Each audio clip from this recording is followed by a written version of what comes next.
Fala galera, tudo bem? Nick Miranda aqui. Primeiramente, é um prazer ter você aqui e eu sei que muitos de vocês não me conhecem e o que conhece sabe muito pouco, porque realmente eu sou uma pessoa muito reservada nas redes sociais. Eu sempre aprendi a dedicar todo o meu tempo e toda a minha energia ao que eu tô fazendo, então é muito difícil quando você está construindo projetos, quando você está cuidando de uma equipe, você gastar tempo para fazer algo diferente disso. Então o YouTube para mim sempre foi um desafio, mas hoje eu consigo realizar porque eu tenho uma estrutura por trás, eu tenho uma equipe por trás e graças a Deus no decorrer do tempo tudo foi construído de forma saudável para chegar a esse momento. Então o que vocês estão vendo aqui, esse tempo especial de a gente poder construir isso é um privilégio, mas demorou um bom tempo para ele ser possível. Bom, se você conhece um pouco sobre mim, provavelmente você vai levar um susto agora. Pelo menos as pessoas que eu falo sempre levam quando falam a minha idade. E bem, eu tenho 30 anos. Eu tenho muito tempo de audiovisual, na verdade, desde os 14 anos eu já tinha uma câmera na mão, eu brincava, câmeras de amigos, câmeras da escola, e sempre dava certo de alguma forma, eu gostava muito de me envolver nisso, mas eu sempre vi isso como um hobby para mim, porque eu vim de uma família que ela não era empreendedora. E quando você vem de um ambiente assim, naturalmente você carrega os traços e objetivos daquele ambiente, que quando você não vê nada de novo, para você é tudo que vale. E naquela época, o que valia para mim era fazer uma boa faculdade, ter um bom trabalho, ganhar um pouco mais que um salário mínimo já era suficiente na época. E desde assim eu vim construindo a minha carreira. Eu fiz faculdade, dentro da faculdade, inclusive, já exercia trabalhos audiovisual, fazia outras coisas, já tinha um relacionamento com produtoras, porém eu nunca vi aquilo como uma profissão, sabe? Na verdade foi lá pelos meus 20 anos que isso começou a ser uma realidade e não pelo conhecimento, o próprio trabalho me impulsionou a isso. Eu vou te explicar, calma. A minha carreira ela aconteceu relativamente pouco tardia. Eu não vejo assim nesse ponto, mas hoje é muito comum você ver pessoas com 19, 18 anos já ter uma carreira sólida, já ter algo muito grande construído. E esse tempo para mim ainda estava sendo um tempo de descoberta. Na verdade, começar de uma forma tardia para mim não foi algo negativo. Eu acho que eu consegui ter tempo de trazer toda essa estrutura. Eu sou muito grato a Deus pelo tempo, porque eu acredito que hoje eu tenho uma produtora muito saudável em todos os aspectos. E isso foi causado pelo tempo, pelos relacionamentos, que todos para mim chegaram um pouco mais tarde. E aqui chega um ponto muito chave. Eu quero compartilhar com vocês algumas coisas que eu aprendi e eu compartilho muito nas minhas palestras ou quando eu tenho uma oportunidade de falar sobre a profissão na igreja ou em eventos. E sempre quando eu falo sobre início, eu falo sobre isso. Eu fui uma pessoa que gostava de tudo, mas eu nunca era bom em nada, sabe? Eu não sei se você conhece alguém assim, ou já passou por isso, mas eu conseguia fazer de tudo. Tudo que eu gostava, que eu via, que eu sentia algum tipo de atração, eu aprendia muito rápido. Eu dominava de certa forma, mas eu nunca fui um destaque em alguma coisa. Então, na época eu surfava, eu sabia desenhar, eu sabia mexer em computação, eu sabia trabalhar com câmeras, eu sabia fazer foto, enfim, diversas coisas eu fazia. Até som de carro eu sabia mexer na época. Então, de certa forma, eu sempre tive uma facilidade em aprender. Mas em outro ponto, eu nunca fui bom em nada.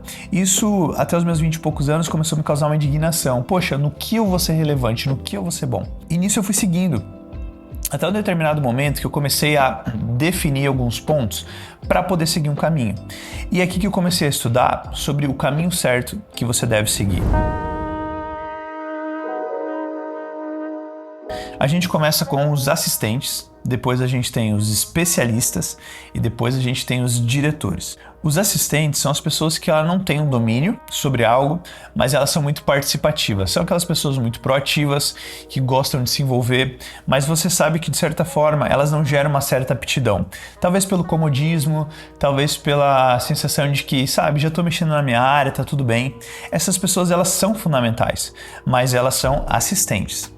Acima delas, a gente encontra os especialistas. Os especialistas, sim, são pessoas que dominam uma área específica.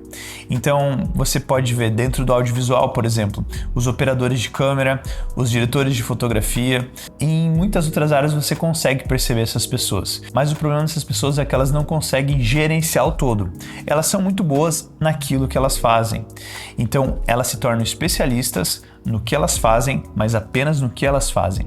E acima dela, sim, a gente chega aos diretores. Os diretores, eles têm uma conexão sobre tudo que engloba um processo na execução de algo e eles têm o domínio geral sobre isso. Eles conseguem lidar super bem com relacionamento com pessoas, com ensino, principalmente com ensino, bom gosto sobre tudo que eles fazem e essas pessoas têm o domínio completo de um processo. Aliás, se alguém precisar de algum tipo de ensinamento em algum tipo de área, um diretor é uma pessoa possivelmente sábia para direcionar aquela pessoa a como executar de forma certa. E eu entendi depois de perceber esses 3 pontos que não dominar algo especificamente já me direcionava a algo. Então, no decorrer do tempo, vendo as pessoas, trabalhando com pessoas, lidando com pessoas que também eram diretores, eu comecei a dominar essa parte, a entender todo esse processo, o que me levou a já ter uma direção na minha vida. Eu sou um diretor. Mas ser diretor não é o principal e nem tampouco é algo que é para todo mundo. Na verdade, é muito importante você identificar o que você faz e como você faz para seguir o caminho correto. Por exemplo, você pode ser uma pessoa muito boa no que você faz, talvez em edição de vídeo, talvez em produzir conteúdo, talvez na operação de algo específico na sua empresa, mas você não consegue dominar de forma geral algo e talvez por algum motivo você é impulsionado a ser um empreendedor, a ter o seu próprio negócio, e nem sempre isso é para todo mundo. Por exemplo, jogador de futebol. Praticamente ele é uma pessoa CLT, mas ele é muito bom no que faz, ele ganha muito dinheiro por isso. Mas nem todo jogador de futebol, ou aliás quase nenhum, consegue fazer uma gestão específica da sua carreira. Por isso que entre os gestores, os patrocinadores, os empresários que vão construir toda essa carreira e dominar todo esse processo para eles. E eles vão ser especialistas em uma coisa, em jogar futebol. E isso também, de certa forma, traz muito dinheiro do que simplesmente eles ter saído e abrir uma empresa. Então, abrir a empresa ou fazer algum processo assim não é algo relativamente importante para todo mundo. Você tem que entender muito bem o que você faz para você definir o que você precisa seguir. E eu entendi que não ser bom em algo específico, mas de certa forma dominar tudo, poderia me direcionar a ser um diretor, e aí sim eu consigo centralizar toda a minha força, todo o meu estudo a isso. E aí entra o passo 2, que é que mais bate de frente e pode mudar o percurso de todo mundo, que é a parte financeira. Eu vou contar uma história para vocês, espero que faça muito sentido para você e que possa te ajudar a lidar com esse ponto se já é algo que não é tão forte em você. Assim que eu comecei a ter minha produtora, logo no começo, eu era uma pessoa nada ambiciosa. Na verdade, eu tinha certo até um preconceito com quem era, sabe? Naquela época, eu era solteiro, eu tinha relativamente clientes bons e até alguns clientes grandes já no começo, mas eu ganhava uma porcentagem relativamente pequena a que eu fazia. Então, bom, eu era solteiro, eu conseguia viver de uma forma tranquila de vida, sem comprar nada muito relevante no valor, mas era relativamente bom. E eu achava que isso, de certa forma, me trazia um certo benefício, eu era o cara mais legal por causa disso, sabe? Mas certa vez eu estava em um almoço com 2 amigos empresários e um deles perguntou pra mim: "E aí, Nick, beleza? Como tá a sua vida hoje?" E eu falei, sabe, com muito orgulho: "Minha vida tá super bem. Tô me destacando na minha profissão, tô tendo meus clientes, tá tudo muito certo." E ele ficou até assustado porque eu falei isso, porque geralmente quem tá começando, montando um negócio, tem as suas dificuldades. Ele ficou espantado com isso e me perguntou: "Mas, poxa, que legal, então você já tá realizando seus sonhos hoje." E quando ele falou aquilo, eu fiquei pensando: poxa, eu tenho alguns sonhos que eles não podem ser realizados hoje. E eu lembrei de algo que eu sempre imaginei quando eu comecei a trabalhar. Eu basicamente vim de uma igreja muito pequena, sem recursos, e toda vez que a igreja precisava de algo, ela precisava levantar uma oferta, fazer o movimento para aquilo acontecer. E as pessoas davam às vezes R$20, R$30, por exemplo, na compra de um ar-condicionado, até levantar o valor, que é relativamente pequeno, mas para a igreja era algo muito relevante, né? Era algo muito delicado de fazer, principalmente uma igreja que tinha 50 membros na época. E eu fiquei pensando que, poxa, quando eu tiver uma estrutura legal de trabalho, eu quero ser a pessoa que possa abençoar quem tivesse essa necessidade próximo de mim, sabe? Eu via que muitas igrejas tinham muita dificuldade com equipamentos, né? Eu ia em tal igreja, a equipe de mídia estava começando, mas era muito pequena, e eu pensei, cara, um dia eu quero dar uma câmera de presente para essa igreja. Mas com o valor que eu ganhava na época, isso não era nada possível. Isso me deu um choque muito grande na época, porque, poxa, eu tô construindo algo hoje, mas o propósito disso não está sendo relativamente executado. Apenas eu estava gerando um bem-estar para mim e até tornando um pouco egoísta por isso. E aí que eu comecei a entender que o propósito, ele cobra algo de você. E você precisa pensar do tamanho do seu propósito. Você não pode nem menosprezar e nem superfaturar ele. Você precisa ser assertivo no que você faz e entender a realidade também do que você faz. Então, depois dessa conversa, eu comecei a entender isso e comecei a buscar crescer. Eu comecei a construir algo maior.